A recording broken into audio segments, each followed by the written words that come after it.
Bonjour chers amis, je suis vraiment heureuse de vous retrouver et peut-être qu'il fait nuit chez vous, alors je vous dis bonsoir. Nous allons encore nous plonger dans la parole de Dieu et aujourd'hui nous allons parler d'un thème très important qui est celui de la persévérance dans l'épreuve.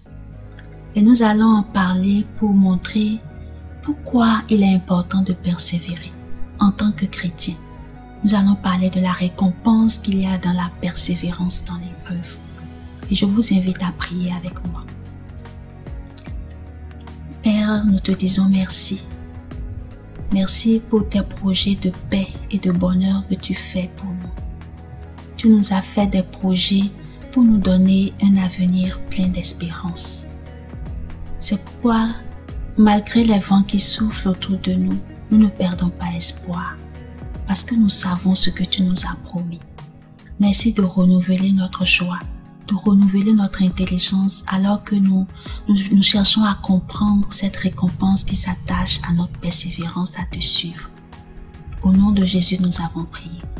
Amen. Je vous invite à ouvrir vos Bibles dans Jacques 1, verset 12, et nous lisons. Heureux l'homme qui demeure ferme dans l'épreuve, car après avoir prouvé sa fermeté, il recevra la couronne de victoire, la vie éternelle que Dieu a promise à ceux qui l'aiment. Heureux l'homme qui demeure ferme dans l'épreuve, car après avoir prouvé sa fermeté, il recevra la couronne de victoire, la vie éternelle que Dieu a promise à ceux qui l'aiment. Et vous savez, l'apôtre Jacques adresse sa lettre à ceux qui ont reçu la bonne nouvelle, qui l'ont acceptée et qui sont chrétiens. Cette parole, si vous êtes chrétien, vous est personnellement destinée. Et elle dit que vous êtes heureux. Heureux si vous demeurez ferme dans l'épreuve. Je voudrais vous proposer de lire un passage qui va nous aider à comprendre pourquoi il est important de persévérer dans l'épreuve et comment, surtout en tant que chrétien, nous pouvons persévérer dans l'épreuve. Je vous propose d'ouvrir vos Bibles et de lire 1 Pierre 2, verset 11.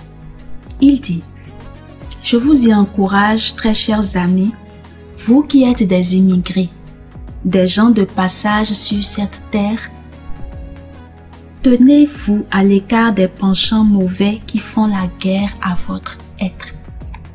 Je vous y encourage, très chers amis, vous qui êtes des immigrés, des gens de passage sur cette terre, tenez-vous à l'écart des penchants mauvais qui font la guerre à votre être. » Vous savez, je voudrais que vous ayez à l'esprit ce thème qui a été utilisé par l'apôtre Pierre, immigrés et gens de passage. Lorsque nous naissons, lorsque nous grandissons et lorsque nous sommes emportés par le train-train de la vie, nous oublions cet élément important, le fait que nous soyons juste des immigrés et des gens de passage sur la terre. Et je voudrais vous ramener à cette réalité, je voudrais nous ramener à cette réalité pour nous montrer que nous, principalement nous qui sommes enfants de Dieu, nous sommes simplement des gens de passage sur cette terre. Nous sommes des immigrés. Et cette terre n'est pas notre destination finale. Et vous savez, ce qui caractérise vraiment des immigrés, c'est qu'ils sont attachés à leur identité. Et ils ne s'attachent pas vraiment aux réalités des pays qu'ils visitent, dans lesquels ils passent du temps. Mais ils essaient d'avoir les regards fixés sur leurs objectifs afin de les atteindre, parce qu'ils savent qu'ils sont juste de passage. Et c'est très important lorsque nous sommes dans la fournaise de l'épreuve, dans les difficultés. Vous savez, les épreuves peuvent être de plusieurs sortes. Et ce verset que nous venons de lire nous présente un aspect de l'épreuve. Ce verset nous parle des penchants mauvais qui font la guerre à notre être. Parce que nous savons que ce monde dans lequel nous sommes C'est le diable qui est le prince de ce monde. Et tant que nous serons dans ce monde, notre chair nous fera la guerre et nous empêchera de manifester la nature de Christ. C'est un combat. Et Dieu nous demande de persévérer dans notre combat contre la chair, sachant que nous sommes des immigrés, que nous sommes juste des gens de passage sur cette terre. Et l'autre chose, c'est que le diable ne nous fera pas de cadeaux. Que vous soyez chrétien ou pas, le diable ne vous fera pas de cadeaux. Donc, il est important de savoir cela et de travailler en tant que chrétien à lui résister. Et pour cela, laissez-moi vous lire 1 Corinthiens 15, verset 19. Si nous avons mis notre espérance dans le Christ uniquement pour cette vie, alors nous sommes les plus à plaindre de tous les êtres humains. Ah oui, parce que vous savez, le commun du mortel définit l'espérance d'une certaine façon. Les attentes sont tout autres lorsque vous êtes chrétien ou lorsque vous ne l'êtes pas. Pour celui qui n'est pas chrétien, ce qu'il vise, c'est quoi? Se réaliser sur terre, avoir des enfants, une belle famille, une belle maison, une voiture, mener une vie paisible, peut-être impactée et après c'est fini. Mais lorsque nous sommes chrétiens, nous avons une autre espérance. Nous savons que notre vie ne se limite pas à la vie sur terre. C'est pourquoi le Seigneur nous dit dans sa parole que si c'est seulement pour les choses de cette vie que nous espérons en Christ, alors nous sommes vraiment misérables. Alors, pourquoi nous devons espérer? Quelle doit être notre espérance? Je vous retourne à Jacques 1,12 que nous avons lu premièrement, qui nous dit que nous allons recevoir la couronne de victoire, la vie éternelle que Dieu a promise à ceux qui l'aiment. Et cette vie éternelle commence ici. Mais cette vie, elle est éternelle parce qu'elle est céleste, elle n'est pas de ce monde. Et c'est pour cela que nous nous espérons en Christ.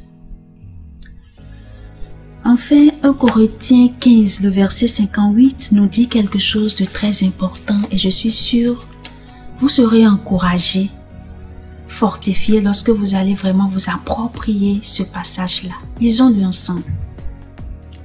Ainsi, mes chers frères et sœurs, montrez-vous fermes et inébranlables.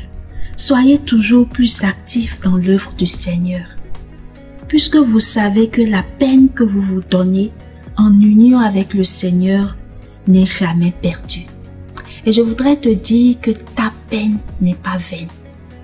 Si tu as l'impression que tu souffres trop, que tu as trop d'adversité, tiens bon. Parce que ce verset te dit que ta peine n'est pas vaine. Persévère. Persévère jusqu'au bout, parce que la couronne de gloire t'attend. Ne laisse pas les difficultés de la vie t'abattre, mais laisse le Saint-Esprit renouveler ta force dans la prière et au contact de la parole de Dieu, dans la communion avec les frères. Je voudrais t'encourager à aller plus de l'avant, plus en avant dans ta marche avec le Seigneur, à progresser et à combattre, à demeurer ferme jusqu'au bout pour prendre cette couronne de gloire. Prions ensemble.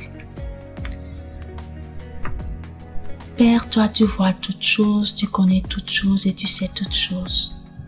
Et tu sais ce que traverse cette sœur ou ce frère qui m'écoute. Je prie afin que tu lui manifestes ta présence réconfortante dans sa situation. Je prie afin que tu le bénisses, que tu le fortifies.